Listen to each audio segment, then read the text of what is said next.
আসসালামু আলাইকুম, সবাইকে স্বাগত জানিয়ে শুরু করছি আজকের একটি চমৎকার ভিডিও।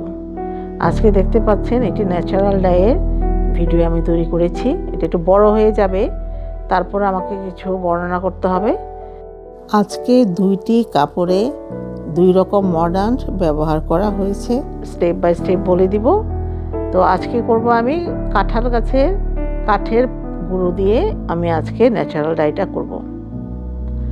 এই যে দেখতে পাচ্ছেন যে কাপড় নিয়েছি আমি এখানে 1 গজের মতো। ওজন করে নিতে হবে। আসলে ন্যাচারাল ডাই করার সময় কাপড় এবং কেমিক্যালগুলি ওজন করে নিতে হয়। তো এই যে দেখুন কাঁঠাল গাছও দেখিয়ে দিলাম আপনাদের, কারণ এটা আসলে তো এই কাঁঠাল গাছের কাঠ তো না, আমি এটা সংগ্রহ করেছি কাঠের, যেখানে কাঠ কাটে ওখান থেকে। তো এই গরুটা এই কাঁঠাল গাছের এই হলুদ রঙের অংশটা নিতে হবে, কিন্তু নিয়ে এই যে আমরা জাল দিব। তো পরিমাণ হচ্ছে কাপড় যেহেতু এখানে 1 গজ বা 30 থেকে 32 গ্রাম, তো সে অনুযায়ী কাপড়ের অনুযায়ী কাঁঠালের গুঁড়োটাও সেরকম ওজন করে নেবেন, সম পরিমাণে নিয়ে পানি দিতে হবে। 1 লিটার বা 1.5 লিটারের মতো পানি দিবেন, দিয়ে কিন্তু সিদ্ধ করলাম। সিদ্ধ বলতে মানে একদম জালে না, বেশি জাল দিয়ে না, অল্প জালেই এটা সিদ্ধ হতে থাকবে 1 ঘন্টা। 1 ঘন্টা পর আমার কিন্তু ডাই সলিউশন হয়ে গেল। আর কাপড়গুলি আপনারা তৈরি করবেন কিভাবে এই বিষয়ে একটি আমার কয়েকটা ভিডিও আছে, তারপরও আমি এই বিষয়ে আর একটু চমৎকার ভিডিও তৈরি করে দিব। যে আসলে এই ন্যাচারাল ডাই করার সময় কাপড়টাই কিন্তু প্রধান। কাপড় যদি সঠিকভাবে না হয় তাহলে প্রাকৃতিক রঙগুলি কিন্তু বসবে না। তো আপনারা দেখলেন যে আমি কিন্তু ডাই সলিউশনে কাপড়গুলি দিয়ে দিলাম। আর আজকে ব্যবহার করব 2টি মর্ডান্ট। এটা হচ্ছে কপার এবং আরেকটা হচ্ছে অ্যালাম। অ্যালাম বলতে ফিটকিরি এবং কপার হচ্ছে তুতে। তো সেই কাপড়ের সমপরিমাণ ওজন করে নিয়ে আমরা নিব। আমার অন্যান্য ভিডিওতে বলা আছে কোনটার সাথে কতটুকু দিবেন, একটু কষ্ট করে দেখে নেবেন। তো আমরা কিন্তু 2টা পাত্রে 2টি মর্ডান্ট কিন্তু গুলিয়ে নিলাম ফুটন্ত পানি দিয়ে। তারপরে একই রঙের মধ্যে আমি দিয়ে দিলাম, কিন্তু 2টা মর্ডান্টের কাপড় কিন্তু 2 পাশে রাখতে হবে। যখন আবার দুটো একসাথে করে দিবেন তখন কিন্তু রঙটা ভালো আসবে না। তো এই যে অ্যালামের মধ্যে আমি দিলাম, যে অ্যালামের যে কাপড়টা দিব সেই অংশটুকু রং থেকে উঠিয়ে দিলাম, কিন্তু কাঠের গুঁড়োটাকে আবার কিন্তু ডাই সলিউশনটাকে আবার আমি মাটির পাতিলে দিয়ে দিলাম। আর আরেকটি জিনিস খেয়াল করবেন আপনারা, কখনোই সিলভারের পাতিলে কিন্তু এই কেমিক্যাল আর এই রঙগুলি দিয়ে কাজ করবেন না। স্টেইনলেস স্টিল, এনামেল অথবা মাটি এবং কাঁচ, এই 4টার যে কোনো একটা পাত্রে কাজ করবেন। তো আপনারা দেখতে পাচ্ছেন যে আমি কিন্তু এই যে স্টিল, কাঁচ এবং মাটির পাতিল নিয়েছি।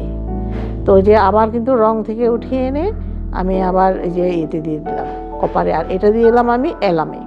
তো এভাবে করে 20 মিনিট করে আমরা প্রতিটাকেই রঙে এবং মর্ডান্টে ডুবিয়ে রাখবো 20 মিনিট এবং ভালোভাবে নাড়াচাড়া করব।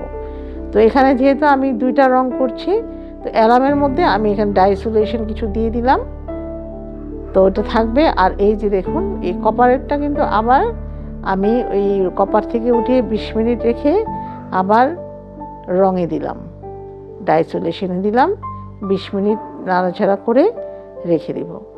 আবার 20 মিনিট এখানে রেখে আবার আমি দিব সেই কপারের মিশ্রণটিতে, মর্ডান্টে। তো এভাবে করে 20 মিনিট মর্ডান্টে রাখবেন এবং 20 মিনিট রঙে দিবেন। তো ইচ্ছে করলে আপনি চুলায় বসিয়ে এটা করতে পারেন, কিন্তু ফুটানো যাবে না, জাস্ট একটু ওয়ার্ম, একটু গরম জাল থাকবে অনুযায়ী এটা করে নেবেন। তো যে কারণে স্টিল বা মাটির পাত্র হলেই ভালো হয়, অথবা এনামেলের পাত্র। তো এই যে দেখুন এই যে মর্ডান্টে দেওয়াতে রং কিন্তু চেঞ্জ হয়ে গেল এটা। আর ফিটকারি যেটা দিয়েছি ওটা তো আমি দেখিয়ে দিলাম। তো এইভাবে করে 20 মিনিট, আপনারা যদি আরও গাঢ় রং পেতে চান তাহলে আরও 2-3 বার এরকম ডুবিয়ে রাখতে পারেন। এবং সাথে সাথে কিন্তু এই কাপড়টি ধোয়া যাবে না।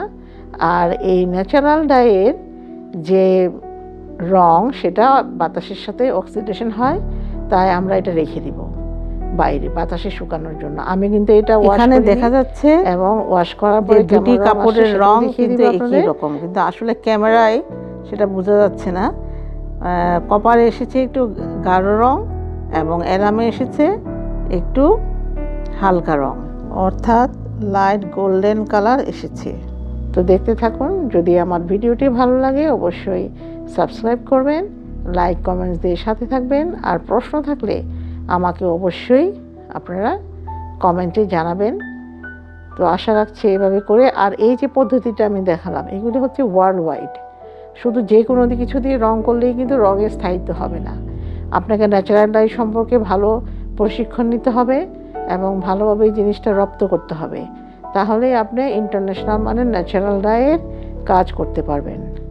সাথে কখনোই কেমিক্যাল ডাইয়ের কিছুই ব্যবহার করা যাবে না। শুধু এই মর্ডান্টগুলি বিশ্বে ব্যবহৃত হয়, যেটা আমাদের শরীরের জন্য, আমাদের ত্বকের জন্য কোনো হার্মফুল না। তো এই যে দেখুন, বাঁধা কাপড়টি করেছে কপার সালফেট দিয়ে, প্লেন যে কাপড়টা ওটা দিয়েছি আমি অ্যালাম দিয়ে। তো আশা রাখছি আপনারা বুঝতে পেরেছেন। তো জানি না কতটুকু আমি দেখাতে পারলাম। আসলে এটা একটু লং প্রসেসিং কাজ, যে কোনো ন্যাচারাল ডাইয়ের কাজে।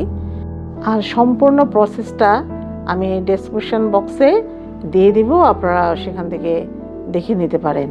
তো ধন্যবাদ সবাইকে। আসসালামু আলাইকুম।